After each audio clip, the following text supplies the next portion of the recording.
All right, happy Sabbath. Today is July 1, 2017. And we're continuing studying about the tidings, right? Tidings out of the east and tidings out of the north, which will trouble the king and will cause the king to what? Start persecuting, right? That's Daniel 11 verses 44. Right, we've been studying Daniel 11 for many weeks, and then from there we switch to the seven seals, and then now we're going to the tidings. Okay, and the tidings out of the east and the north. When we study this, we realize that we are studying about the seven thunders, and the seven thunders are the delineation of events that happens between in the time of the first and second, right? First and second what? First and second angel's message. All right. So we know that there are waymarks. We established the waymarks of the seven thunders. So we did the seven thunders of the kings of Medo-Persia. That was the beginning of the 2300 days. All right, and the beginning of the 70 weeks. We studied also the seven thunders of the kings of Rome, the Roman Caesars, and that's the end of the 70 weeks, all right, because that's the time of the Romans. And then we're already also studying the seven thunders of the Millerites, because that's the end of the 2300 days, all right. It's the time of the Millerites. Okay. Now we're going to study the seven thunders. Okay, let me go back. Let me go back one slide here. All right.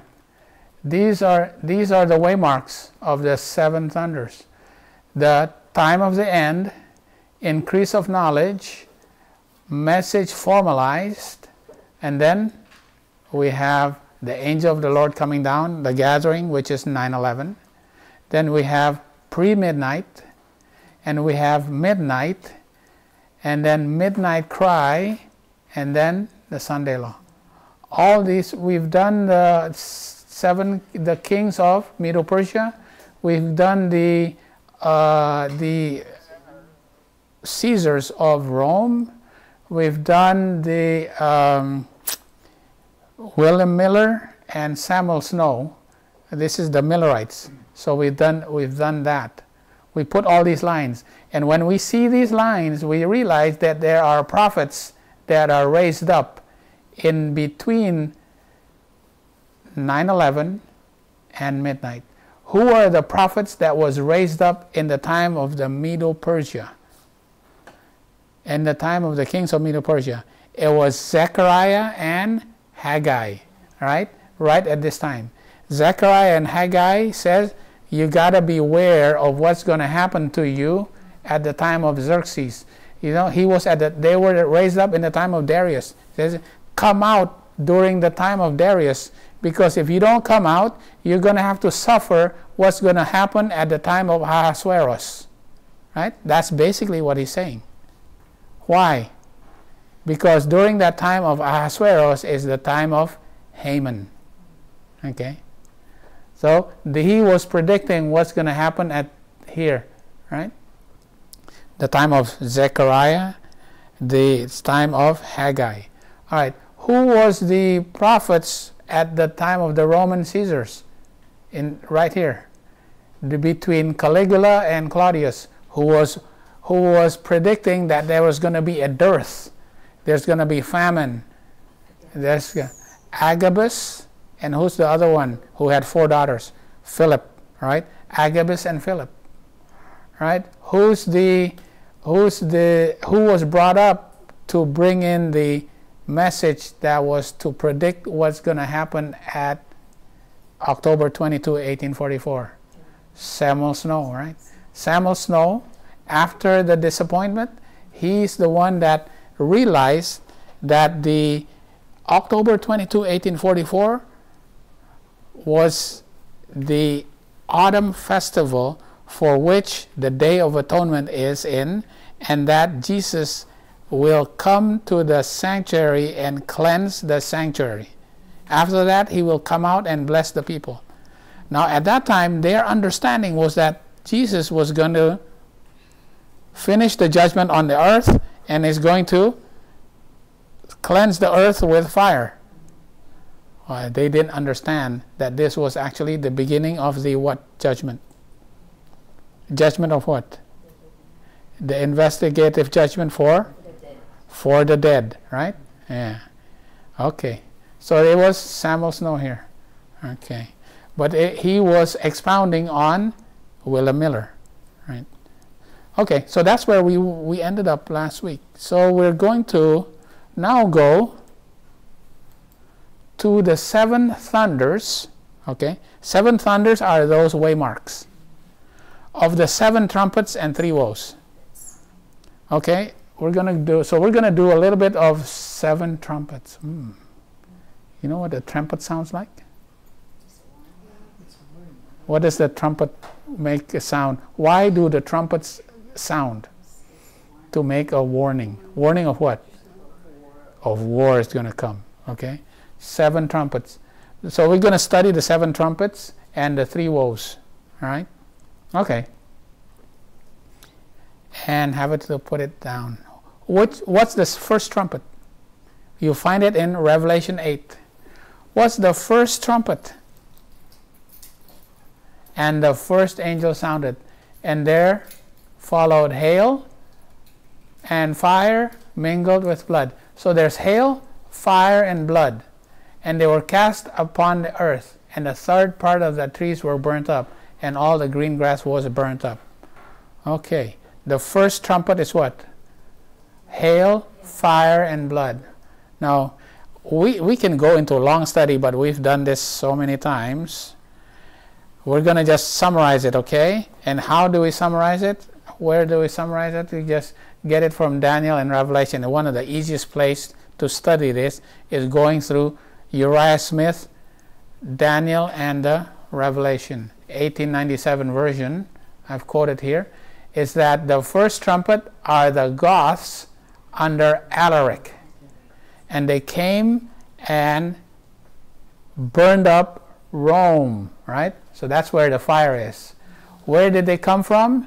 They come from the north. And that's why they are hail. So that's hail. Hail is cold from the north.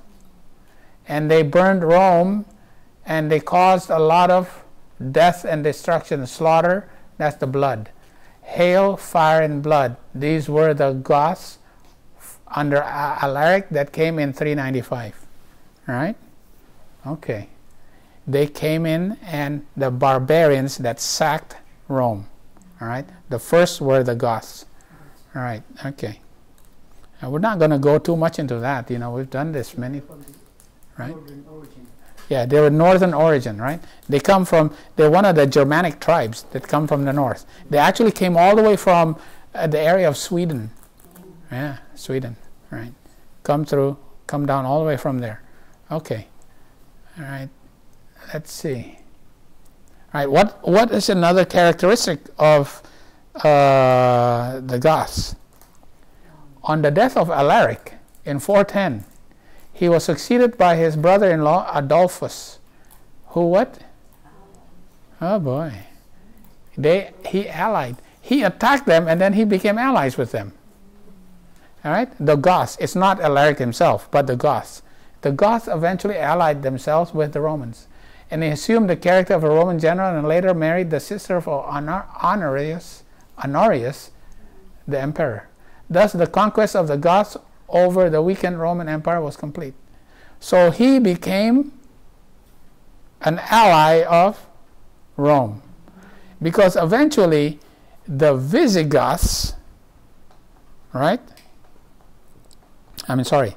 Eventually, the Ostrogoths were used by Rome to defeat the Huns. They became the soldiers of the Romans. Okay, right? Became the army of Rome. Okay, so we see a kingdom who became the army of Rome. So where can we put, does that fit here on our timeline? Yeah. So here it's my cartoon of hail and fire, right? Comes from the cloud. You have hail and you have lightning, right? So that's the Goths. Did we see another kingdom or another country who now becomes an army of Rome in 1989? America allied itself with Rome to bring down who? To bring down USSR. So it was Reagan and Bush who went up to the fortress. Not into the fortress, right? Went up to the fortress. That's Daniel 11, right? Daniel 11. And then take down Gorbachev, and symbolized by the fall of the Berlin Wall. And he overran the countries, because the countries that used to be under the USSR was liberated and joined with the EU and with the Western, right? But Russia still stood there. Okay, that's why he went up to the fortress. Okay, so this is the Goths. But America became the army of Rome. Okay, so this is, all right, this is the first trumpet. Okay, we can also put that symbolized as being at the time of the end. That's 1989. Okay, what's the second trumpet? You know, we're going through this very quick. What's the second trumpet? All right, and the second angel sounded, and it was a great mountain burning with fire cast into the sea. And the third part of the sea became blood. And the third part of the creatures which were in the sea had life, died, and the third part of the ships were destroyed. Which barbarian country was this? That came from the sea. Which barbarian country came from the sea? It was like a big mountain that attacked through the sea. For the ships of Chittim shall come against him. This is in Daniel 11:30. Where did the ships of Chittim come from? Oh, no, it's not the Vikings. The Vikings are so much later. And this is against Rome, right? The ships of Chittim that came against Rome. Who were the ships that came from Chittim? Okay. The next great invasion was that of terrible Genseric, at the head of the Vandals. Now the Vandals came from Germany. They came Germany, they attacked Rome, right? Because Rome controlled all of Europe, right? They attacked Germany, they went down to France, they went all the way to Spain, and what did he do? He wanted to build a navy. He wanted to build a navy, right? So what did he do? He crossed into the North Africa through the Strait of Gibraltar, and set up a kingdom in Carthage, right? And from Carthage, he used his navy to constantly sally as pirates against the ships of Rome. That is symbolized by the ships of Tarshish. The ships of Tarshish is constantly being attacked by the ships of Chittim. And Chittim comes from Carthage. Carthage now is Tunisia. Tunisia is now a Muslim country. So now we can also line this up with 9/11. Because at 9/11, Islam attacks the economic power. Economic power is always symbolized in the Bible by what? Ships, right? It's attacking. So we can line it up at 9/11. The thing about it is here, this is my question for you. If we're going to put this on our timeline and we're going to put it here at the increase of knowledge, and here is the Vandals. The Vandals is an increase of knowledge somehow. Okay, my question is, this is going to be tough. I had to figure this out myself. How could the Vandals be an increase of knowledge in our timeline in the 1990s? Okay? Because here the Goths came, and we can see that's 1989. So sometime in the 1990s, the ships of Chittim comes. Okay. The ships of Chittim. Is this Islam then? Did Islam come somewhere here? Because this is 9/11. All right. I have a question then. This is, how do you reconcile that the Vandals came in this time period? This is the 1990s, because this is 2001. How did the Vandals come in the 1990s, and which represents an increase of knowledge? Okay, I'm gonna have to. It took me a little while to figure this out. Okay, but I'm gonna challenge you.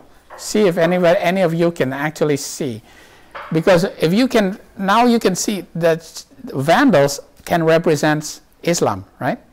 And we can put them here. But the Vandals also represent an increase of knowledge that happened in the early 90s. Yeah, what happened in the 90s? That's associated with the Vandals. Now, remember, here I'm going to give you a clue. What religion did the Vandals get converted from paganism to? What religion did they come? What did they become? What did they become? Vandals. So that they were plucked out. Remember, they were the three. Oh, they were Arians. They were Arians. Oh. What happened in the 90s about the Arians that we represent as an increase of knowledge?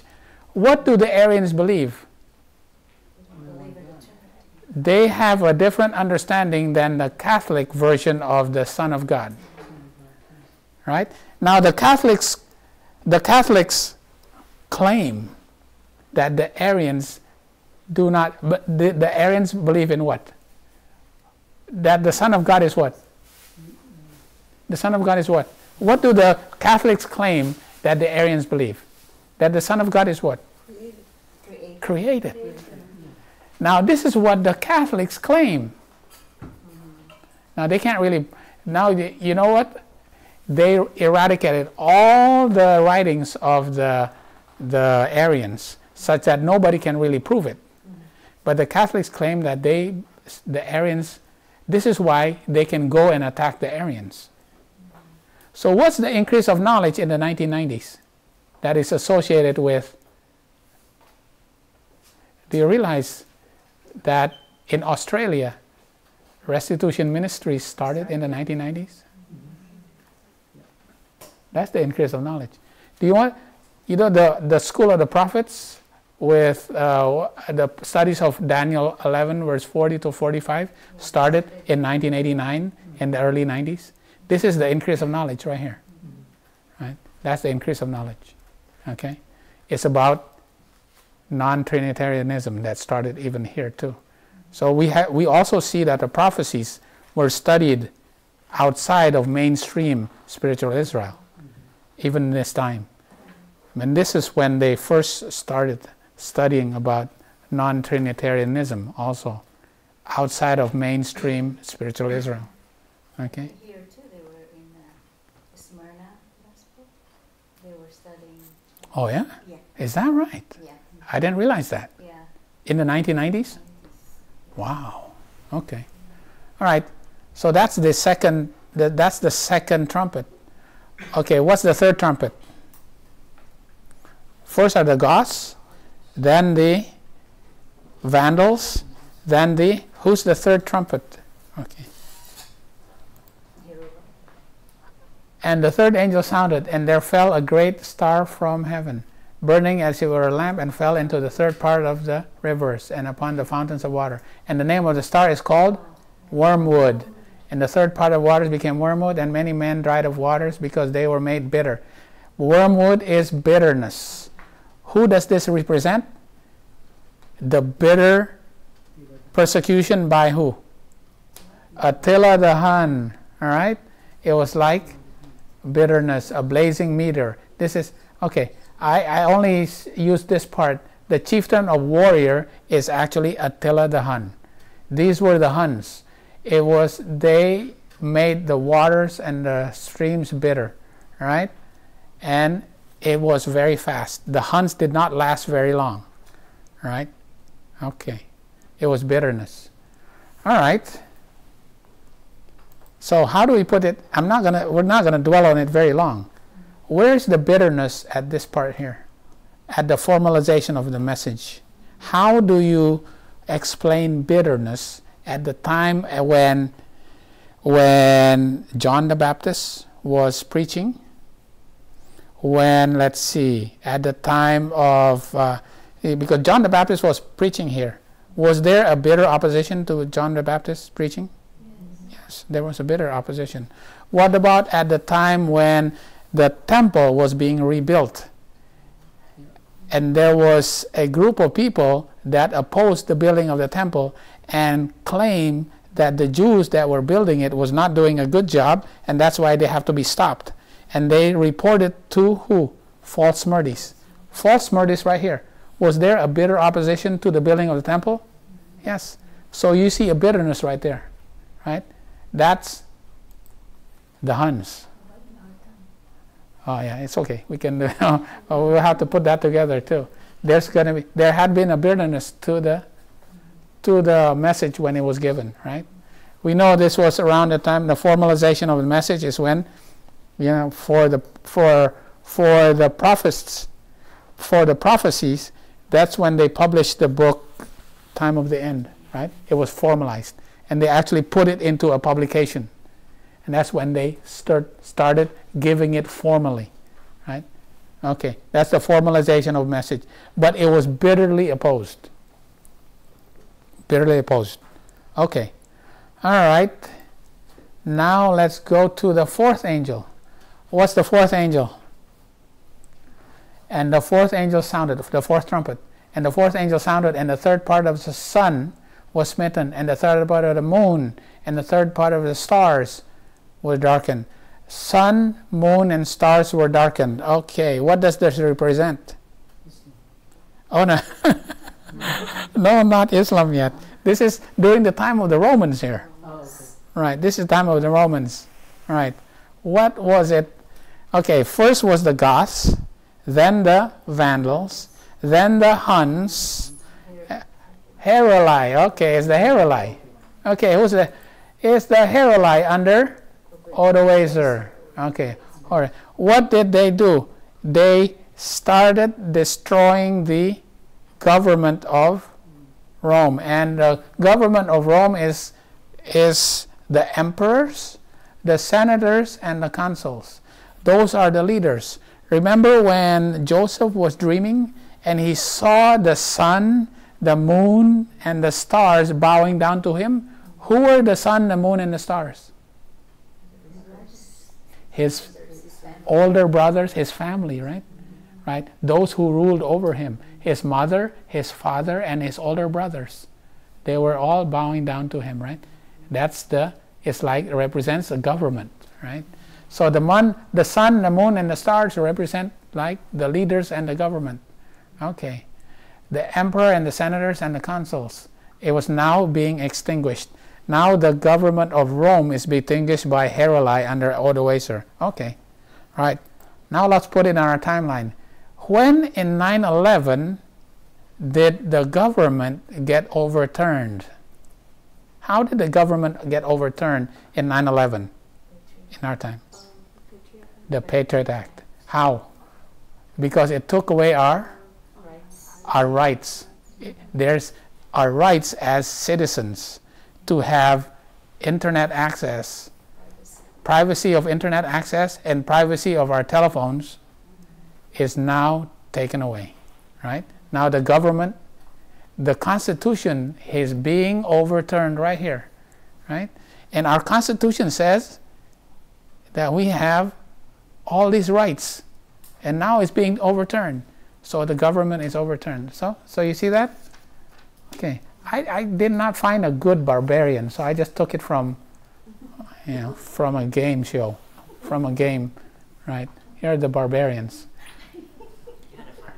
I know, I need a better picture of the barbarians. I needed a better picture, but all the pictures were bad. I didn't like any of them. I like this picture, though. He's from one of the games, you know, on Xbox or something like that. Yeah, anyway. I needed a better picture. Anyway, okay, here are the barbarians, right, coming in, the Heruli. Okay, this is Goths, Vandals, Huns, Heruli. Okay, so that's number 4. What's number 5? What's number 5?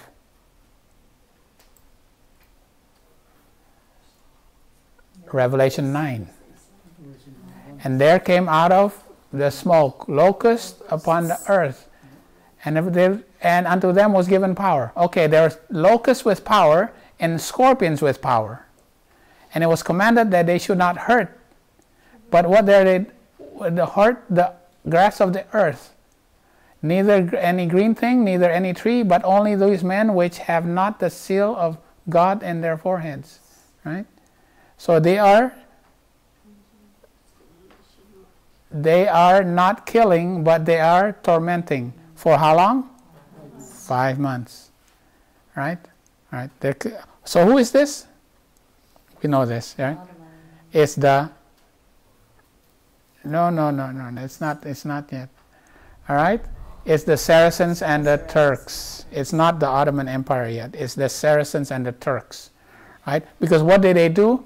They now, for the first time, they are able to defeat the Roman army. Right? What year was that? Now, this is going to be tough for you. What year was that? It's 1299 in Nicomedia, and the name of the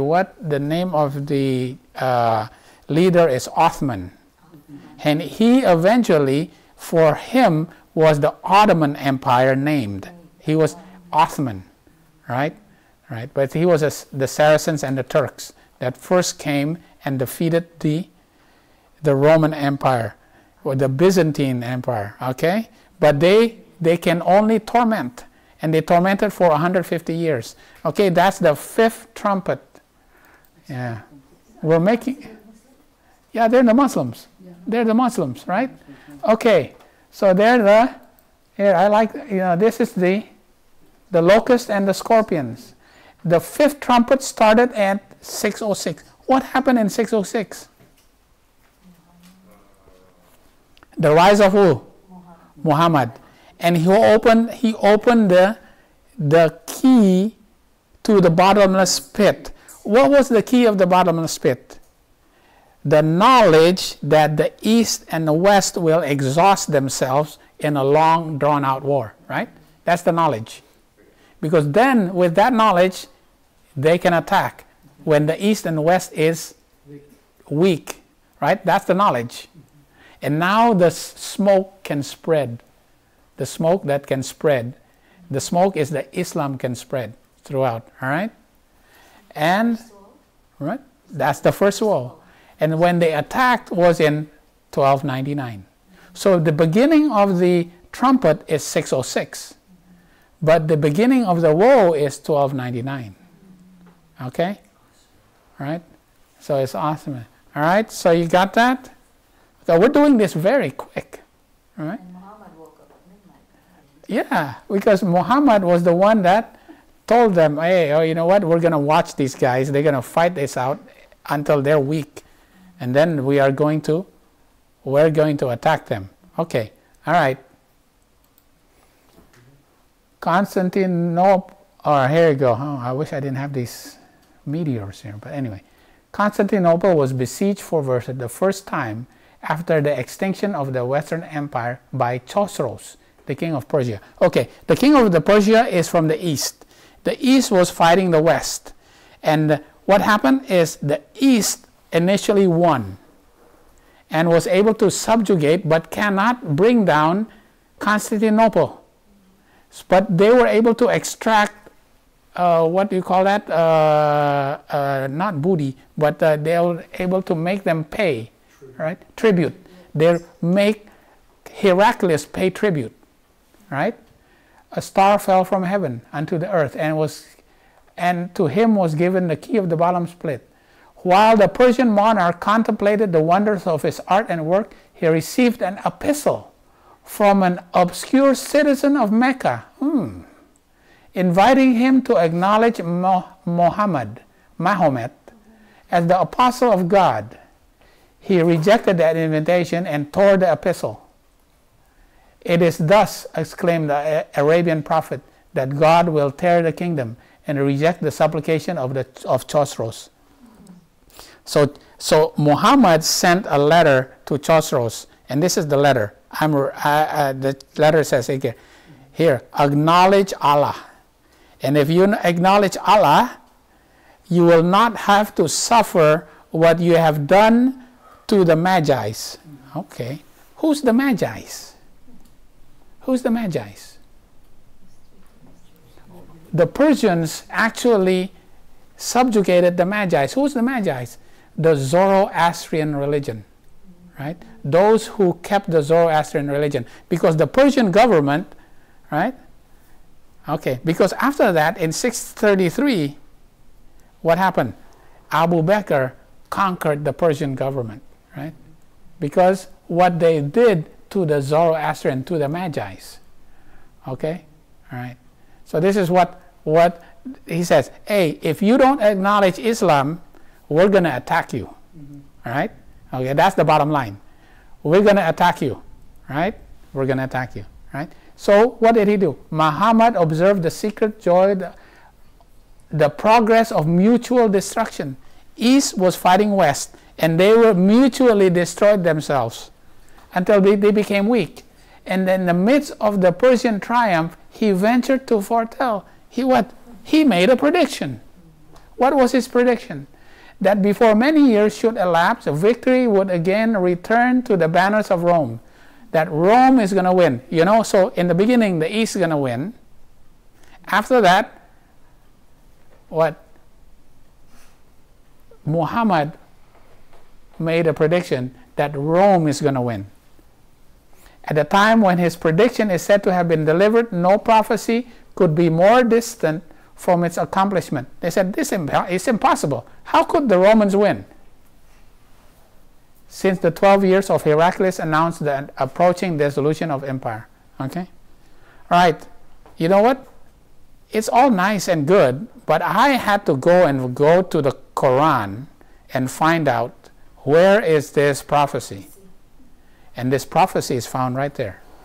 It's in Surah 30, verse 2 to 5. The Byzantines have been defeated in the nearest land, but they, after their defeat, will overcome. Within 3 to 9 years, to Allah belongs the command before and after. And that day, the believers will rejoice. In the victory of Allah, He gives victory to whom He wills, and He is the exalted in might. Oh boy, I got this covered up. But anyway. All right, the merciful. Oh, the merciful? Yeah. Okay, all right. I don't know what this means. It looked nice, so I just put it there. I'm sorry, I don't know what it means. Yeah. Okay. So what did Muhammad do? He made a prediction. What did he predict? All right. The East is winning, but what did he predict? That the West will win. That the West will defeat the East. All right? And after that, what's going to happen? Then we're going to come after you. All right? Okay. Does that sound familiar? Mm-hmm. There's a prediction that the East will lose. I mean, the West will lose, and then the East will. Oh, okay. Does that make a. Okay. Now, here you go. He also made a letter. Not only to Chosroes, but he made a letter to Heraclius. Heraclius is the king of the Byzantine Empire, which is the West. Okay, what is this? They're the Catholics. Right? They're the Catholics. So Muhammad sends a letter. He sends this letter. I had to put this down because this is so significant. That prediction was made in 617. Now he sends a letter in 628. In 628, he sends a letter to Heraclius, to the Romans, which are Catholics. He sent a letter to the Catholics, and he says, In the name of God, the beneficent, the merciful, from Muhammad, son of Abdullah, to Heraclius the Great of the Romans. Yeah, here's Heraclius' coin. Peace be unto him, he who follows the right path. Furthermore, I invite you to establish peace. Establish peace and you will have peace, and God will double your reward. And if you reject and bear the sins of what? Persecuting the Arians. You know what? We're going to come after you because you persecuted the Arians. Wow. Can you imagine that? In 628 AD, during the beginning of Islam, Islam says, we're going to persecute you Romans because you persecuted the Arians. Now my question is, why does he defend the Arians? All right. The Arians believe in one God. All right? Because the Romans believe in three gods that they claim is one. But the Jews says no. I mean, no, not the Jews. Islam says no. There's no such thing. There's only one God. All right? Okay. That's why they defended the Arians. What else do the Arians and the what? Because the Romans worship on Sunday. All right? Okay. Come to a word common to you and us, that we worship none but God, and we assured nothing in worship with him, and that none of us shall take others as lords beside God. See? There's only one God. Why do you have three gods? Then if they turn away, say, bear witness that we are Muslims. Oh boy. You know what? They actually have a copy of this letter in their writing here somewhere. I don't know where you can go and see that. That writing. So even from the beginning, the role of Islam is to what? Is to punish Rome. Okay? Even from the beginning. All right? Even from the beginning. So you don't buy into the conspiracy that the Catholics are the ones that created Islam. No, don't buy into that. Okay. So we're here at, where are we now? Okay, we're at Midnight Cry. Oh, actually, that happens at 6:17 and 6:28. Sorry, we're here at pre-midnight, because 6:06 to 12:99 is when Islam attacks. Muhammad makes a prediction where? Before, in 6:17 and 6:28, before the first woe. Before the first woe. This is the first woe. He made a prediction about the first woe. Okay? Right. And what did he say? That the East is going to win, and after that, the West is going to win. His prediction over here is that what? The East is going to win, and then the West is going to win. What was he predicting? Raphia and Panium. Russia is going to win first, and then America is going to win. Take revenge. Okay? Can you imagine that? Wow. Okay. Right. And then what is he predicting? If you don't believe, we are going to come at you because you persecuted the Arians. When are the Arians persecuted? And the Sabbath keepers persecuted? At the Sunday law. Does Islam attack at the Sunday law? Absolutely. How can you prove that? Because Balaam fell when the ass fell down first, right? Right? And that's the Sunday law. So from the story of Balaam, we know. It all fits together now, right? Okay. So this is his prediction. His prediction is made right here. And he's predicting what's going to happen here, here, and here. Right? That's the prediction. And Muhammad makes two predictions. Right? Okay. What's the sixth trumpet? saying to the sixth angel which had the trumpet, loose the 4 angels. Okay, let loose the 4 angels which are bound in the great river Euphrates. And the 4 angels were loosed, which were prepared for an hour, a day, a month, and a year. So that's 391 years and 15 days. And who was it? That they were first loosed and then they come together. They become consolidated under who? Mohammad II.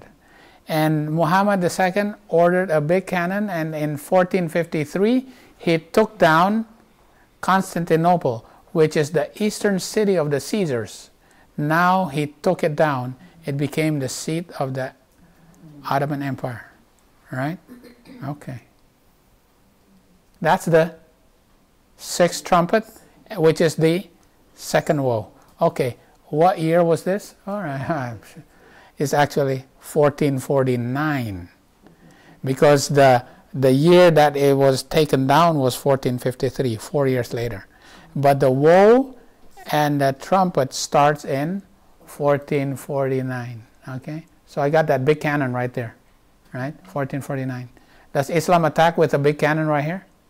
Midnight cry? Perfect, right? Right, perfect. Okay, what's the last trumpet and the third woe? Okay, my question is to you. When does the last trumpet start? What year does the last trumpet start? Anybody know? What year? Our pioneers knew it. They were teaching it. 1844. October 22, 1844. And when does the third woe start? It was still in the future, according to Ellen White. It was still in the future, okay? And we know when the third woe starts, okay? Now we're going to have to prove this. Now I'm doing this just for a brief review, so you can have you can write down these Ellen White quotations, so that you can prove when the third woe starts, okay? 9/11. Yeah, it's 9/11. It's going to prove 9/11. Okay, here we go. The second woe is past, and behold, the third woe cometh quickly. And the 7th angel sounded, and there were great voices in heaven saying, the kingdoms of this world are becoming the kingdoms of our Lord and his Christ, and he shall reign forever and ever. Okay, here we go. You gotta get these things right here. What happens when the third woe hits? The nations are angry, and their wrath is come, and the time of the dead that they should be judged. All right. Okay, I was going, wait a minute. The time of the dead, isn't the time of the dead started in 1844? Okay, so I'm reading here. Maybe thy wrath is come and the time of the dead. So it probably means that the time of the dead is also come. So that now it changes to what? The time of the living. All right. So that's the judgment of the living. That they should be judged, and that thou shouldest give reward unto thy servants the prophets, and to the saints and them that fear thy name. Small and great it shouldest destroy them which destroy the earth. When you just read the Bible, boy, you're going to get confused. It's just too bright. The details are not that much, but it's so detailed that you really need Ellen White to help you. All right, let's have Ellen White help you here. Okay. Early Writings 41. Okay, I would, I have it here. You can go back and read, watch this again, but you probably need to, put this down. I saw that the powers of the earth are now being shaken, and that events come in order. All right, so we hear, powers of the earth are now being shaken. Okay, all right. And events come in order. Wars, rumors of war, sword, famine, and pestilence. What is that? Will first shake the powers of the earth. Wars, rumors of war. Don't you remind? Doesn't that remind you of Matthew 24? What is that? What is this? Wars and rumors of war. What is that? The signs of the times, right? These are the signs of the times. So the signs of the times is when the powers of the earth are being shaken. All right. During Ellen White's time, they said, okay, the powers of the earth means the heavens also. But Ellen White says, no. I saw that the shaking of the powers in Europe is not, as some teach, the shaking of the powers of heaven, but it is the shaking of the angry nations. Okay, here we go. Shaking of angry nations is the powers of the earth that are shaken. Okay. Early writings 41 says the signs of the times is at the times of the shaking of the angry nations. Shaking of the angry nations is the powers of the earth that are being shaken. Okay? That's the early writings 41. Okay. All right. Now let's go to another Ellen White quote. Review and Herald, April 21, 1891. The latter rain is to fall upon the people of God. Right? The latter rain is to fall on the people of God. When does the latter rain fall, according to Ellen White? A mighty angel is to come down from heaven, and the whole earth is to be lighted with his glory. Okay. When does the mighty angel come down from heaven and the whole earth is lighted with his glory? Which angel is this? Which angel is this? Is it the Revelation 14 angel? It's not Revelation 14 angel. It's Revelation 18 angel. Okay, you want to go to Revelation 18? We'll go to there. Revelation 18. Revelation 18 is the angel that lightens the earth with his glory.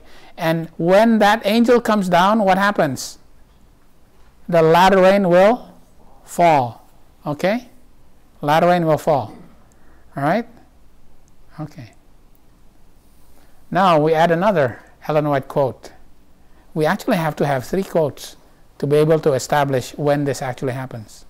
Right? Ellen White is going to make a, and this quotation was not found until, I think, 2005. This quotation was hidden until 2005. People didn't even know that there was this quotation. It was, I think, sometime around there. It was definitely after 9/11. It's after 2001. Review and Herald, July 5, 1906. How come the word that I've declared that New York is to be swept away by the tidal wave? This I have never said. I have said that I look at the great buildings going up there, story after story. What terrible scenes will take place when the Lord shall arise. What happens when the Lords arise? What happens when the Lords arise? It's a change of dispensation. How can you prove that when the Lord arises, there's a change of dispensation? Okay, this is what we just studied. What happened when Stephen was stoned? What did he see? And when he would look into heaven, what did Jesus do? Jesus stand up. Right. When Stephen was stoned, what happened to the dispensation for the Jews? It ended. And what happened? It changed to the dispensation of the Gentiles. Right? Right. So the Jews are done. And now it's for the Gentiles. So there's a change in dispensation. Where's another place in the Bible that says Jesus stands up? Daniel 12:1. When Daniel 12:1, what happens? That's the end of what? What happens to the investigative judgment? It's finished. What happens after, at the time of Daniel 12? What kind of judgment happens? It's no longer investigative judgment. It's now executive judgment. It changes from investigative judgment to executive judgment. There's a dispensation change. Okay, so every time the Lord arises, there's a dispensation change. And what? Shake terribly the earth. There you go. Shake terribly the earth. What happens when you shake terribly the earth? Anger of the nations. That's the anger of the nations. Then the words of, here you go, Revelation 18, 1-3 will be fulfilled. So Revelation 18, 1-3 is fulfilled when what is the Revelation 18, 1-3? Is the angel that lightened the earth with his glory. What happened when the angel that lightened the earth with his glory come down? What happens? The latter rain will start falling. And Ellen White says all this happens when? When the great buildings of New York is thrown down and the massive structures will fall. Okay. Basically, when you put these three together, what do you find? At that 9/11, what happens? There's a dispensation of change. Dispensation change. From the judgment of the dead to the judgment of the living. Because why? Is it of any use for the sprinkling of the Holy Spirit being given to the dead? No. It has to be given to the living. Right? Because their judgment is about to finish. Right? And the nations are angry.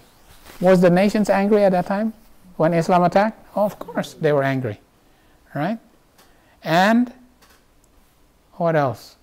That's when judgment of the... So based on these things, we now can prove that at 9/11 there's a dispensation change and Islam attacks and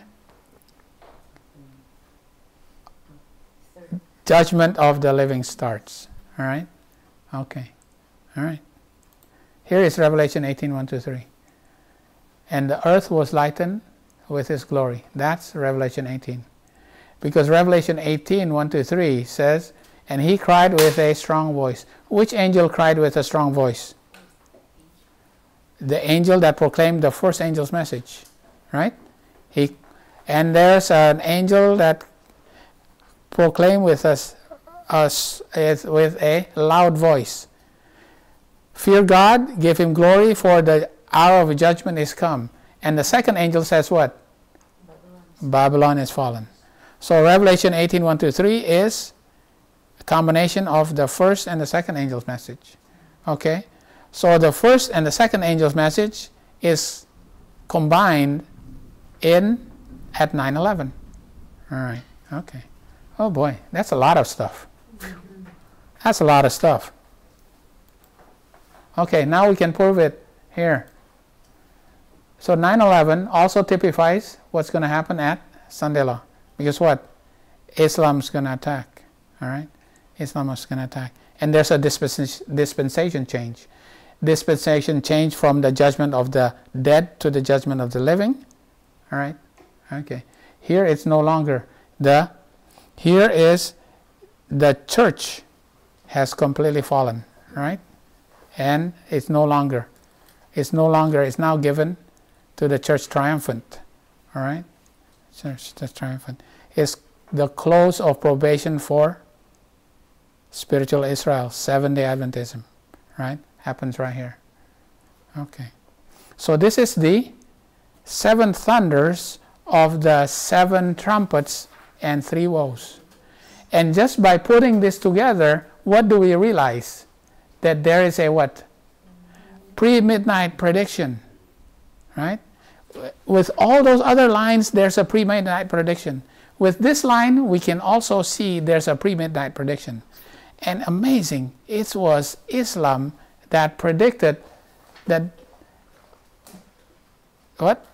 that the East is going to win here, and then the West is going to take revenge and win here. And that they're going to come here because of what you've done to the Arians. Pretty amazing. Can you see that? Because we're going to hit you here because what you have done to the Arians. Wow. Okay? And that is a more sure word of prophecy. Okay. Wow.